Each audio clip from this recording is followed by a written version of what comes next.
qualifying here, 32nd running of the Spanish Grand Prix here at the circuit to Catalonia. Yesterday, hardly any of them could keep it under wraps. They were delighted, I think, with the way you've got a team that are working on a car, and you're going down this road, and you decide to just simply junk that.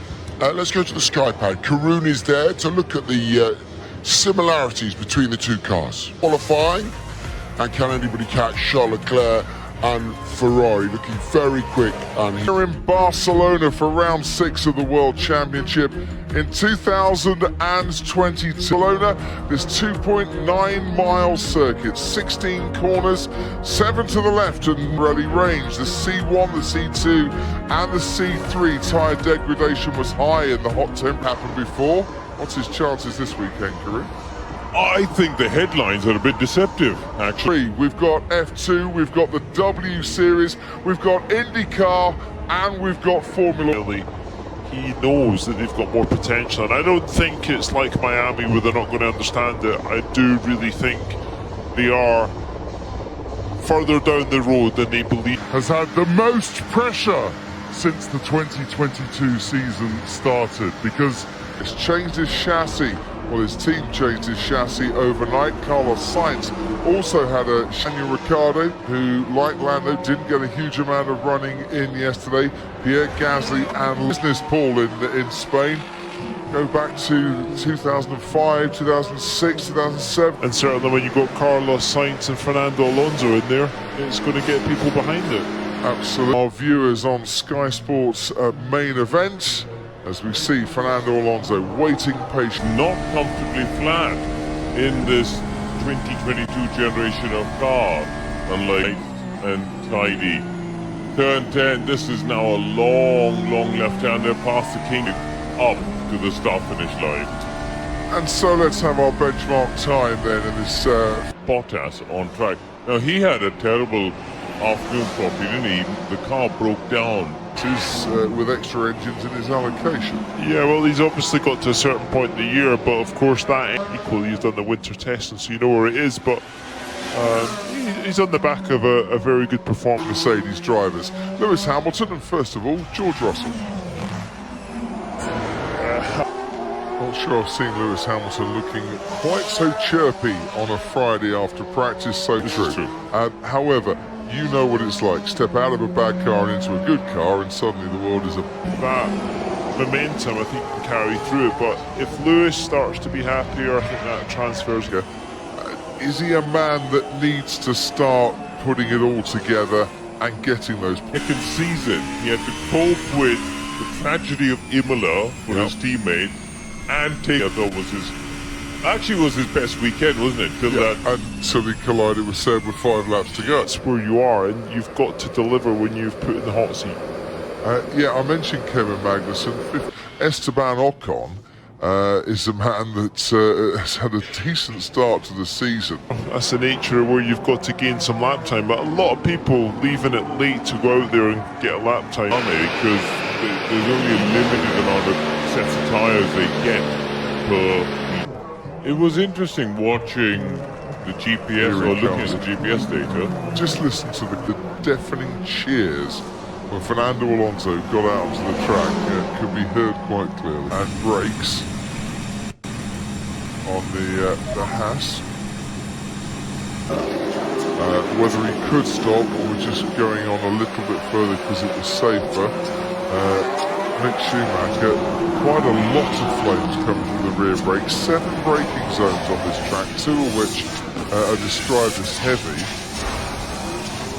And I can explain that they couldn't see, you could only see the fire, and it's still on fire, by the way, and the car came towards you head on, you couldn't see that there was this ball of flames. It's only when they got there, so that's just, I'm just getting an information from you on Pierre Gasly's engine issue as well, but also I'll throw it back to you. Oh, that'd be such a shame for qualifying, and a lot of people here would like to see this man on the front row, at least for the third track itself. Look at that brake shroud. Ouch. Completely burned.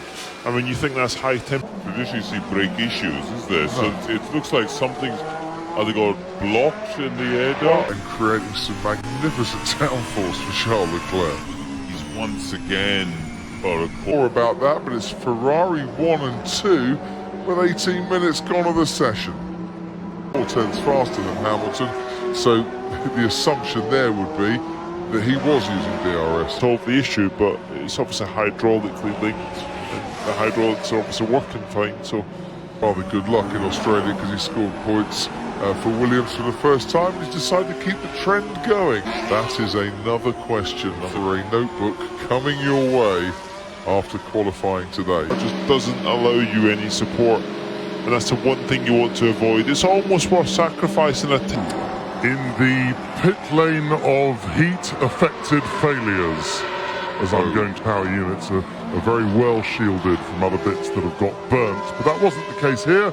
For some reason, Best qualifying of 6th here for Pierre Gasly back in 2019.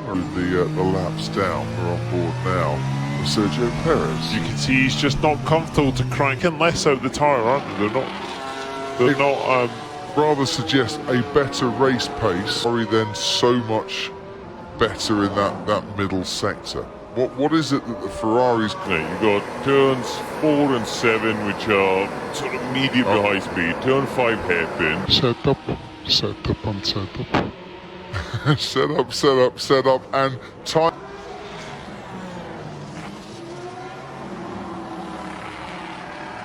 Qualifying as well. It's been great to have you with us for this weekend as Lewis Hamilton.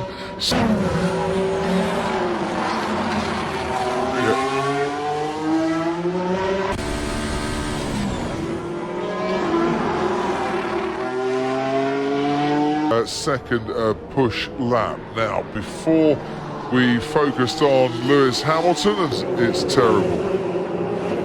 It's absolutely terrible. We're looking at the front wing of the Mercedes of George Russell, and some comparisons on the screen between that and The understeer balance, and that's probably what's helping them in the race run, because you're not getting that over rotation. You're not around here. Track position can be key.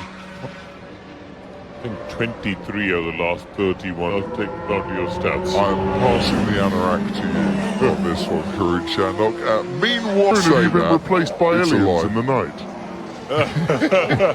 No, I said I was a history expert. Watched, and actually you could see the drill.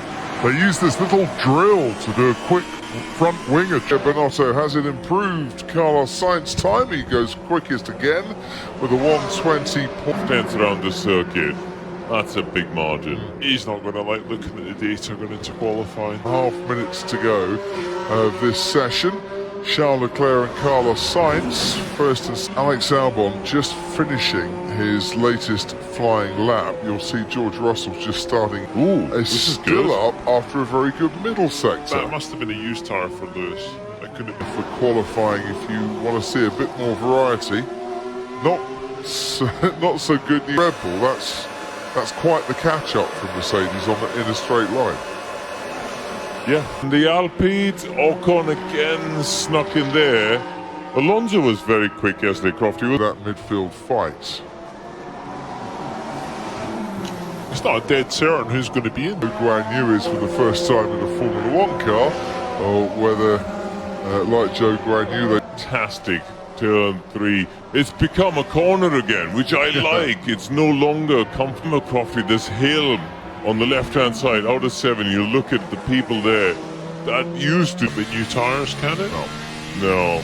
Well, looking at the state of the tyres, is a band, isn't it? Because we look at Alonso finish his lap, and he stays down at 30. I bumped into Fernando Alonso that I had in qualifying in Australia, because it was a hydraulic leak, if you remember, and he was trying to...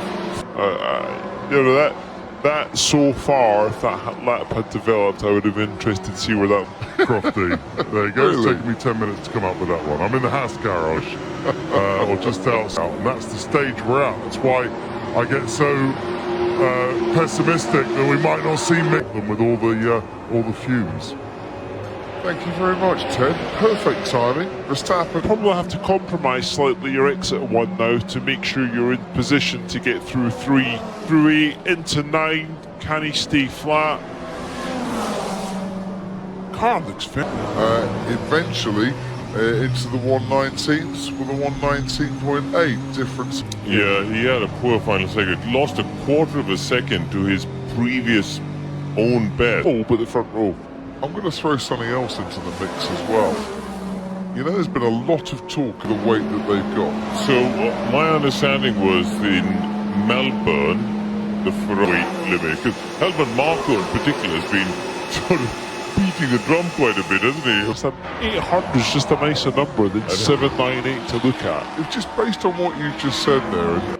Well, normally we discuss overweight. I like to keep out of it. The reality is, in it still. And you need to leave us now, I'm afraid. I do. Have a wander down to the paddock. And we'll Much more of a lift than Mercedes are taking as well. So that McLaren obviously trimmed out a bit, or it's just not got the downforce. You're right. Mercedes in the past might have been a little bit behind. Norris could have been a bit. Big slide as he got on the loud pedal there. There was not much rear tyre left, but someone else, but you've still got a different engine and a different gearbox. And at some point, one of these cars is going to.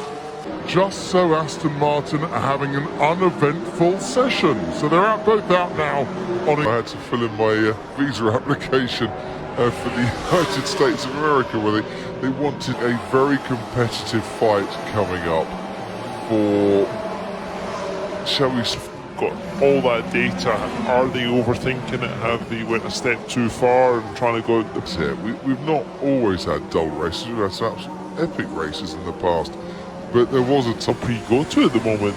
You've got to look forward to it. You can get Hamilton, Russell, and amongst the Leclerc. I'm sure things have not moved on dramatically, so you would see the degradation from the other one. And